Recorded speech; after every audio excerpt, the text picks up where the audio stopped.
say. All right. So imagine that I'm pointing at you with a gun, and if you actually have to teach me the thing that you know the most about, what would you teach me in order not to kill you? The lizard demon. And the lizard demon is this. It's the sense of that very thing that holds you back. And the lizard could be found anywhere. Now do remember the lizard is a metaphorical term. And the lizard is scientifically in the back of the brain. It's that part it's found in reptiles, and it's that part where it's like the fight or flight, where like the repetitiveness, the procrastination, everything like that.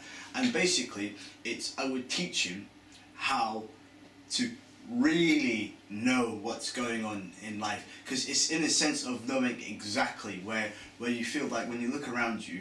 And I don't know how to really explain it, but the lizard affects everyone. And I think once you know the true nature of how fucked this thing is, then you can become a true master. But how would I know? How would you let me know? Of that? Yeah. How can? Well, I would explain through. First of all, I'll talk about. Explain it to me. The corruption. Okay. First of all, the lizard demon. First of all, it's in a sense where I personally believe that we are not what we like to think we are. We don't know what our true form is, and I think that to discover that, you have to take a certain path. And I think only certain people. Well, everyone can do it, but then it's all depends on giving into it. And I think it's more in a sense where, see, this is what I'm talking about. The lizard is the way where it's like the lizard is basically the real term of it is the mind, being a slave to your own mind. Because the mind, right, it's a great servant but a horrible master. And I think it's all to do with really beating your mind, because the mind, right, is, do you know the amount of tricks? This is what the lizard, the term lizard is just a metaphor saying, oh, it's easier to describe. You can say it for anything. And I think it's in a sense where if you were to discover that, oh, hold on a minute, yeah, what's going in my brain, that's the lizard. And I think once you identify and know what that is, then you can protect yourself from these certain ways. And I myself, I'm still going through everyone is, because if you were truly, I don't know how to... Yeah, but how would I actually... Alright, I get the concept of the lizard as that kind of attachment that a self can have to the mind, but how would that actually help me? How would that help me see my life in different ways? Well, there's two things. Number one, you'll know what's real and what's not real. That's the most key important thing. Because, for example, people that go clubbing and they're, happy.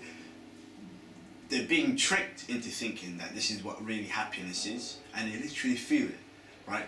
But then, even if you like the sensation of clubbing, that's not really the true happiness, right? That's just a little form of exaggeration. But when you make it into everything, right, which is the big problem.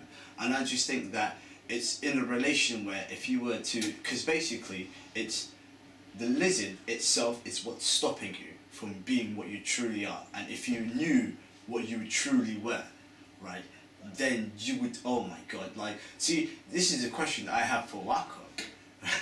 Right? If you were told, right, this human form you have right now you have this human form, if I told you it was a lie, and that all of this was just you being a slave, and then you can have your true real power, right, but you would have to kill someone. Imagine you were told in a sense where you discovered the soul was the truth, everything, all of that stuff was root, and the soul was limitless and powerless. And you were put in a position where someone said to you, all right, yeah, if you don't kill this person, right, you'll always be a slave. And that's all, would you do it?